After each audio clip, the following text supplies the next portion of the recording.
Well, it's been a while, but we are finally getting back onto the VoidCraft server. But first, play the intro.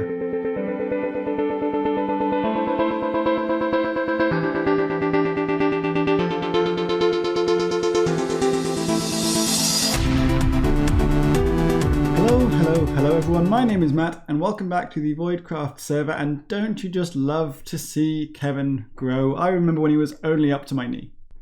Sadly, this episode is not going to be all about Kevin, because if you recall at the end of the last episode, we left our sorting system a little bit unfinished.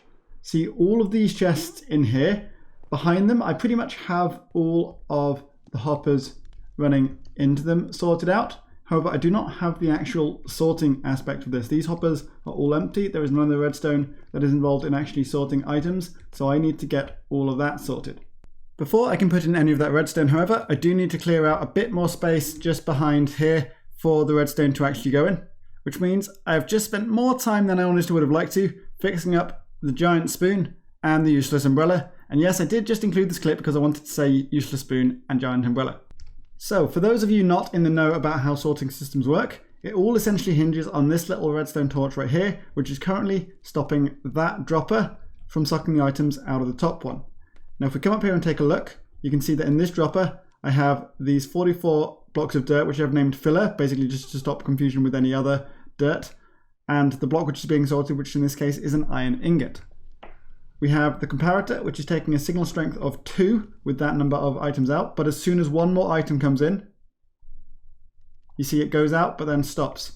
So as soon as that one item that I just put in there went in, it briefly brought this to a signal strength of 3, which powered this, and then the repeater, which would have depowered the torch, allowing that item to drop through. However, as soon as it dropped through, that signal strength dropped back down, and then this would have powered back up again. And if we come around the front here, we can see that that item has now gone in to the chest. Now because that top dropper is full of items, it had the filler and then there's no blank spaces. Anything other than an iron ingot that's coming across the top here will not be able to go in and will pass on to the next and so on. And what I now have to do now is there are 96 chests in this system in total, so I need to build 96 of these. Wish me luck. Well, that's now all in place. But as you can see from these comparators, they're all currently turned off because all of these hoppers are empty. I haven't put in any of that filler or the items to be sorted yet. If I come around actually into the main room here, you can see I have made a little bit of a start on organizing where I want different items to go. So these taller ones, these are like for my really common items. So I've got stuff like the stone and the different types of stone there. And then over here, I've got stuff like dirt, cobblestone, and that kind of thing. And then going around here for the shorter ones, we've got slightly more specific items like the different types of stairs and things like that. So once I have gone around and figured out exactly what items I want to go where, then I can come around the back and I can actually put those items and the filler blocks into the sorting system to keep those hoppers all sorted. Sorry if all that sounded a bit technical, but as you'll know if you've seen some of my earlier videos, I just absolutely love the technical side of Minecraft.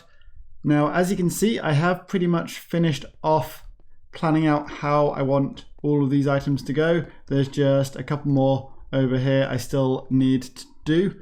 Now you could be forgiven for thinking that this means it's all pretty much done, and I guess yeah, it is definitely getting there, but there's still a lot more work for me to do. For starters, there's a zombie around here somewhere growling at me and it's really annoying because I can't figure out where he is. He's not behind here. Found him, he was underneath. Yeah, go away. Stop making noise in my base. So I need to get all 3 of these built up the same as this. I don't think I'm going to put in these bits. It'll probably just be the arches.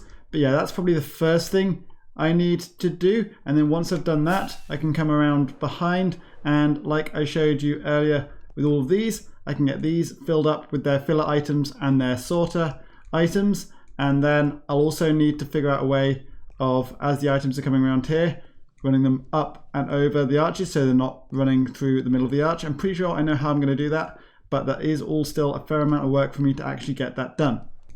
I had to come to the Nether to get more blackstone because I was completely out. I didn't have a single piece left on me. Well, the first of those jobs that I mentioned is complete. I have all of my arches built. There's no walls behind them just yet, but that doesn't really matter. We don't actually need them what we're doing yet. I'll finish those off at a later time. So the next job, as I said, is actually filling in the storage system. So each of these hoppers, there's 96 of them for the 96 columns of chests, and each of them needs 44 named pieces of dirt in these, and then in the first one we'll have whatever item is being sorted. So I'm actually going to need a lot more levels because that's 66 stacks of dirt I need to name for this, and I've only got 13 levels and each stack is going to take a level to name, so I'm going to go gather up some levels real quick. Actually, scratch that, bad idea. What I'm going to do instead, and I'm really glad I thought of this before I wasted too much time getting XP. If I come in this hopper here, what I can do is rather than having 44 items spread across there, with just the one item being sorted there, I can put 41 of the item being sorted in this slot, and then I just have one named item in each of these to fill it up. And that will save me a lot of naming, and I only have to do it the other way for a few rare items, stuff like diamonds and things like that. Now I'm not sure how many items I'm actually going to need to name for this now that I've changed the way I'm doing it. So what I'm thinking we're going to do is just take a stack at a time, and I'll come back and name them whenever I need to. Okay, this is getting a little tedious. And we are done. That is the last bits of dirt going in there, which is nice to have that done. That was a way more efficient way of doing it. I don't know why I thought it was a good idea to do it the other way, to be honest. Now, obviously there are still all of these actual items that are going to be sorted to put into the system, but I'm going to do that a little bit later, because for now I want to move on and do something else. So I am now here in the Nether, but what we are doing is actually nothing to do really with expanding the Nether hub or anything like that. No, what I am doing is I'm building a ELYTRA course through the Nether. So I have actually laid out the whole course here now, but as you can see here, it is only with dirt blocks at the moment, and obviously I want to use something a little prettier than that for it, so I'm thinking it's going to be made out of quartz. Why is there a chicken in the Nether? Dude, are you okay? I don't know what to do with you. And we are done. As I said, I have changed out all of these rings to be made out of quartz, and I've also put some wool on top there to make sure that nothing spawns on top of them. I've also added in a few of these arrows made out of glowstone just to point the way to make sure no one gets lost while they're doing the course. Now I'll explain this wall and these two chests here in a second, but first let's come in and have a look at this book. Welcome to the Piglin's Path. A while back I flew into a wall and died. Well, it seems like a piglin must have picked up the ELYTRA drops and has learned to fly. It's been flying laps around the Nether, and now it's your turn. The rules? You may practice as much as you want. There is no charge for practice runs, but your time will not be recorded. A timed run costs 1 diamond. If you crash or make a mistake, that still counts as an attempt, and you must pay to try again. You can make as many timed runs as you like to try and improve your time, but 1 diamond fee must be paid each time. When the event ends, the person with the fastest time will receive a fabulous prize delivered to their base. A word of warning, the Nether is a dangerous place full of monsters, lava, and suspicious chickens. It is recommended that you bring a gold piece of armor and fire resistance potions and leave anything you can't bear to lose in the chest provided. So as is explained in that book, the way this works is anyone can come and they can practice and fly around the course to try and learn it as much as they want, and then when they feel that they're good enough, they can leave their diamond in this chest here. That is then paid for a timed run, and they can go around and actually time themselves. And then when they have a timed run, the time will go on this board here, and if they do another one and get a better time, then they'll be replaced on the board with a better time. I've also got a box here for gear storage, so if you have stuff that you don't want to lose, they can leave it in that while they fly around, because obviously there is the danger of, say, crashing into a wall over lava and then all your stuff falls down into the lava. That's kind of why I recommend using the fire resistance potions, because at least then if you crash into lava yourself, that's not going to kill you, but obviously it doesn't completely eliminate the risk.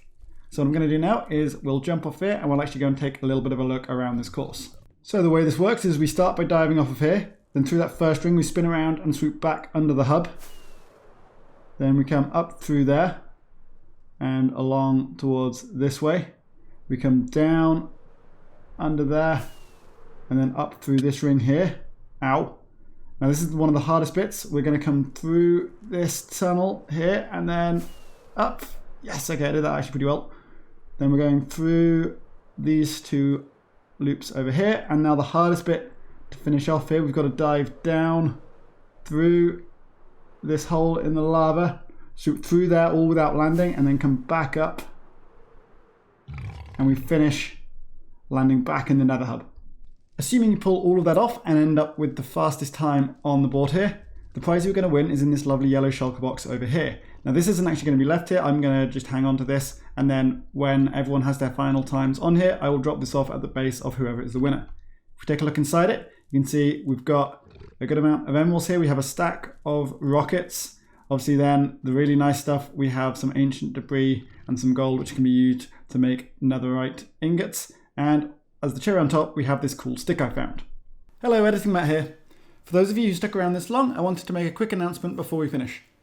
For a while now, all of us on VoidCraft have been talking about changing the name, partly because visitors to our Discord were confusing us with a public server of the same name, and partly because a lot of the members play other games besides Minecraft, and we wanted the name to reflect that. Although, for the sake of simplicity, I am going to continue to call this series on my channel VoidCraft.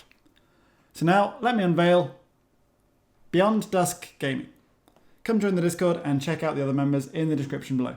Well, that is the Piglin's Path ELYTRA course, and that is where I'm going to end this video. I had a blast making the course, and I can't wait to see some of the others trying it out, so I hope you enjoyed it as well. If you did, hit that like button, leave me a comment letting me know what you thought, and subscribe if you haven't already so you don't miss any future videos from me. Until next time, I've been Matt, and I'll see you all in the next video.